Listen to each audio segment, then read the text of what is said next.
नमस्कार, आप देख रहे हैं एवन उत्तर प्रदेश और आपके साथ मैं हूं आशीष तिवारी। बुलेटिन में सबसे पहले एक नजर हेडलाइंस पर। यूपी सीएम योगी आदित्यनाथ का उत्तराखंड दौरा। हरिद्वार में भागीरथी पर्यटक आवास गृह का किया लोकार्पण। 43 करोड़ 27 लाख की लागत से निर्मित 100 कक्षों की दी सौगात। सीएम पुष्कर सिंह धामी भी रहे मौजूद।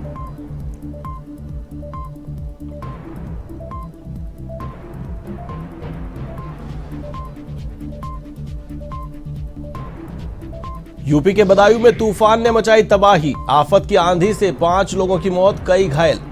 अलापुर और कोतराई में मचा कोहरा।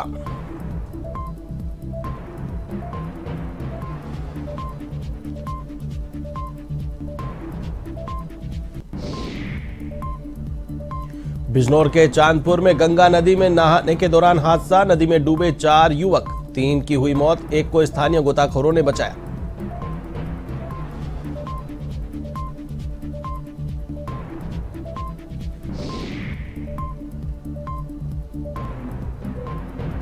फतेहपुर के हथ गांव में गो तस्करों से मुठभेड़। पुलिस की गोली से हिस्ट्री शूटर रिजवान घायल। पुलिस ने किया गिरफ्तार, एक बदमाश हुआ फरार।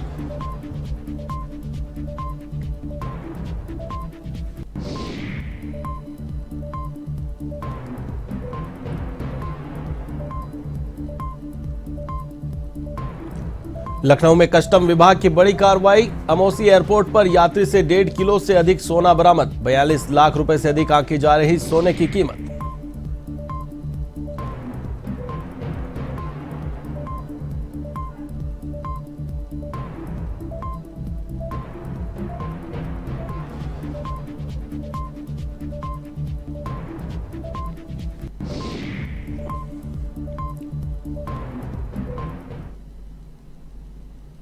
और अब खबरें विस्तार से। यूपी के मुख्यमंत्री योगी आदित्यनाथ ने अलकनंदा घाट के किनारे बने यूपी पर्यटन विभाग के नए होटल भागीरथी पर्यटक आवास का लोकार्पण किया। आपको बता दें कि अलकनंदा घाट पर उत्तर प्रदेश पर्यटन विभाग की ओर से भागीरथी पर्यटक आवास का निर्माण करवाया गया है। समारोह में प्रदेश के मुख्यमंत्री पुष्कर सिंह धामी, हरिद्वार सांसद डॉक्टर रमेश पोखरियाल निशंक, पूर्व मुख्यमंत्री त्रिवेंद्र सिंह रावत, भाजपा प्रदेश अध्यक्ष मदन कौशिक समेत कई संत मौजूद रहे। इस दौरान यूपी टूरिज्म के पुराने होटल अलकनंदा को उत्तराखंड पर्यटन निगम के हवाले किया गया है। पहाड़ी शैली से बनाए गए भागीरथी होटल में 100 कमरों में से 12 वीआईपी और 88 लग्जरी रूम बनाए गए हैं।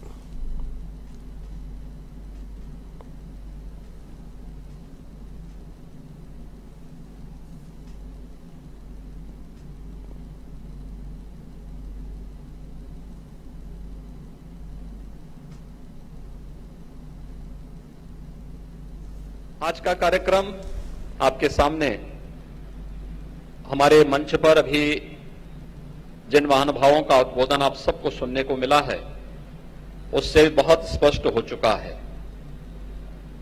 उत्तराखंड बनने के बाद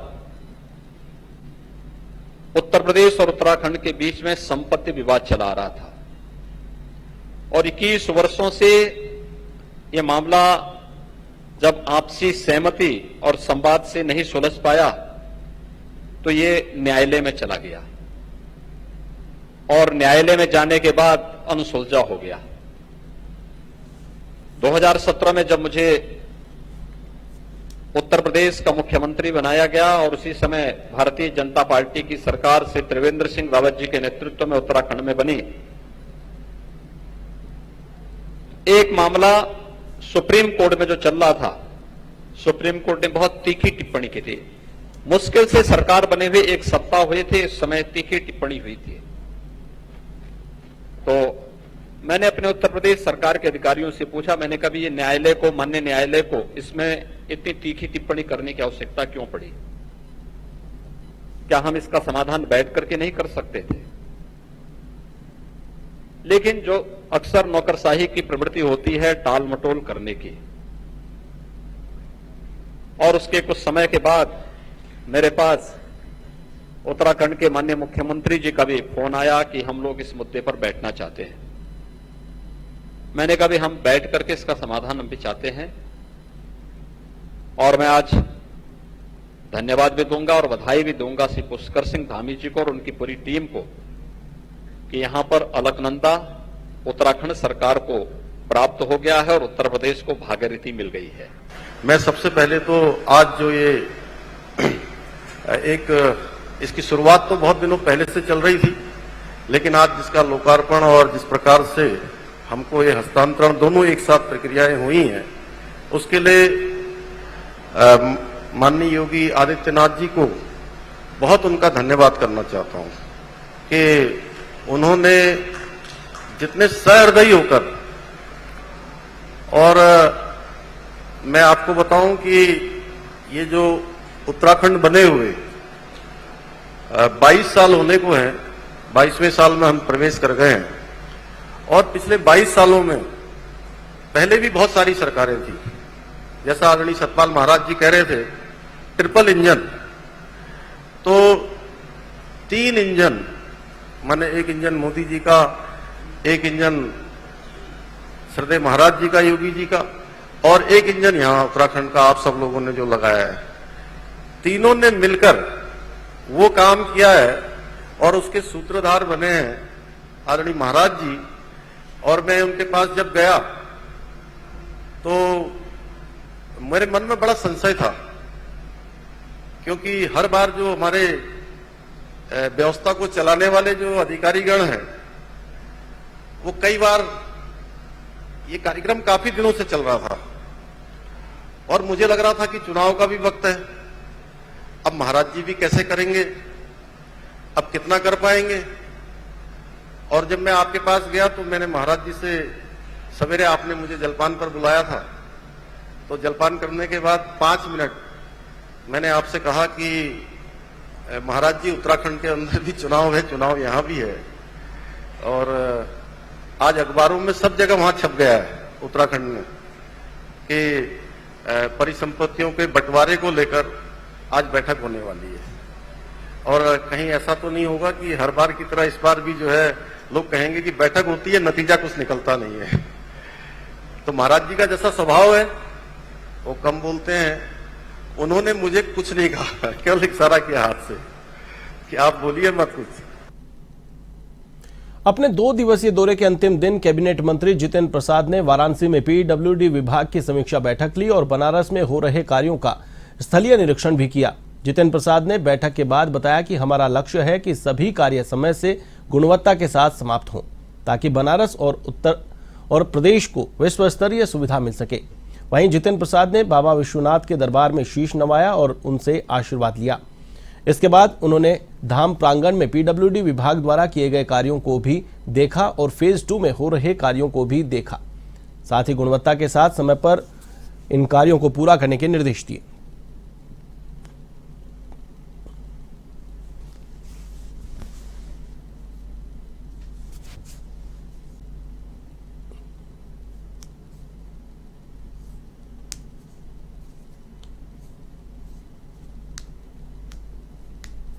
पूरा ध्यान रखते हुए इस साल के अंत तक दिसंबर में कार्य को पूर्ण कर लिया जाए, ताकि बनारस जनता को।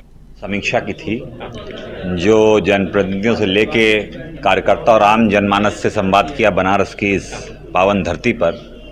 और मुझे भी सौभाग्य प्राप्त हुआ है कि विभाग द्वारा जो यहाँ कार्य हो रहा है उसको और गति दी जाए।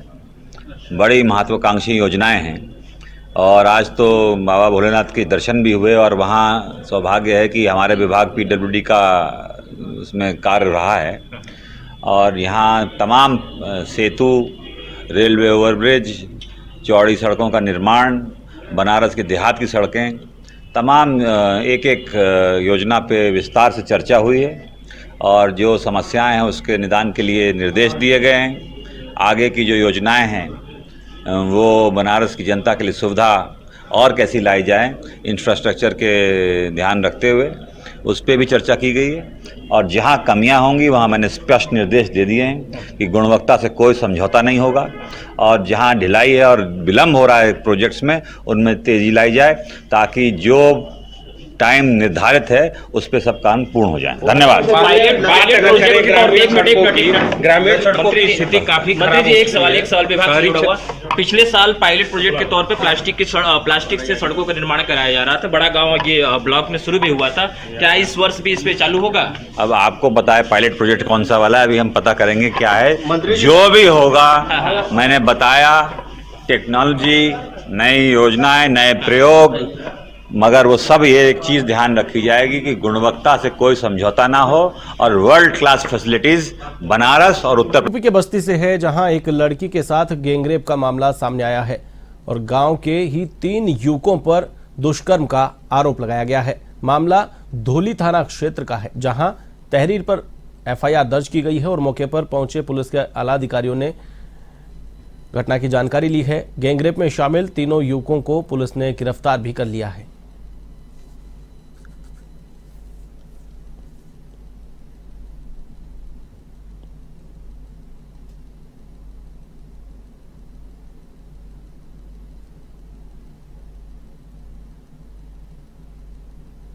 पीड़िता के द्वारा 112 नंबर पर फ़ोन किया गया कि उसके साथ जब गांव के बाहर वो शौच करने गई थी तो गांव के रहने वाले 3 लड़कों के द्वारा उसके साथ बलात्कार किया गया।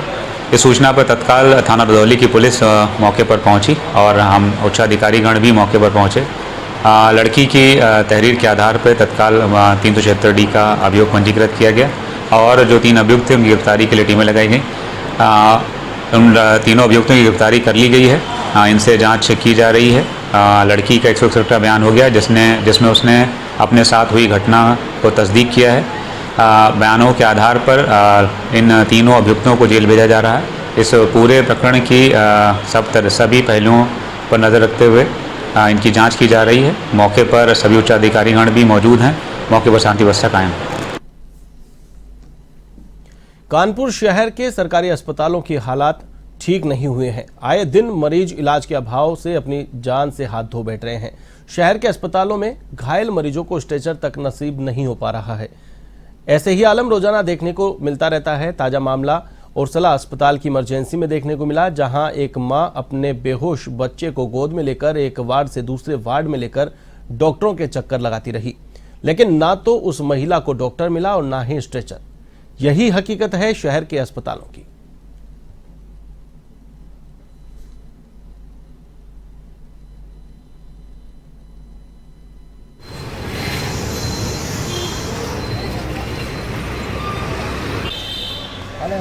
खबर लखनऊ से है, जहां कस्टम विभाग की टीम ने बड़ी कार्रवाई को अंजाम दिया है।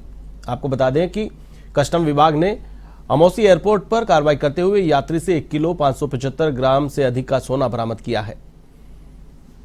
दम्माम से लखनऊ आई फ्लाइट से पहुंचे यात्री की व्यक्तिगत तलाशी के दौरान सोना बरामद किया गया है, जिसकी बाजार कीमत करीब 82 लाख रुपए बताई जा रही है। फिलहाल पुलिस ने सोने को जब्त कर आगे की कार्रवाई शुरू कर दी है।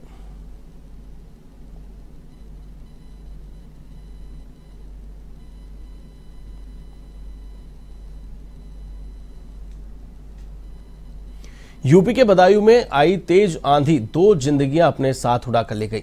पहला हादसा अलापुर थाना क्षेत्र में गांव 18 कुनिया में हुआ, जहां रहने वाला 10 वर्षीय पंकज बाग में आम बीनने गया था। आंधी के दौरान आम का पेड़ उस पर गिर गया। इस हादसे में पंकज की मौत हो गई, जबकि इसी इलाके के कुतराई गांव में दीवार गिर गई, जिससे 4 लोगों की मौत हो गई।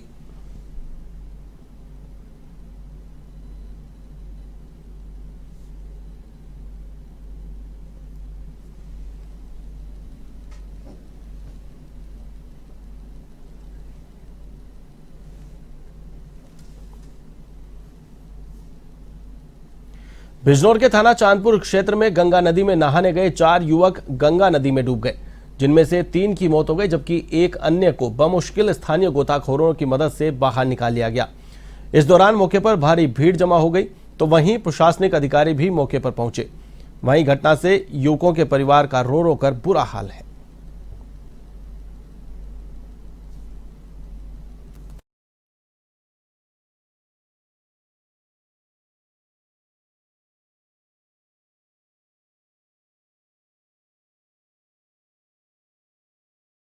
सभी लोग जानते हैं कि कल ईद का त्यौहार था, सभी लोग खुशियां मना रहे थे तो ये हमारे गांव के कुछ बच्चे इधर हस्तिनापुर पुल पे सैर करने के मूड से आए, एंजॉय करने के मूड से आए।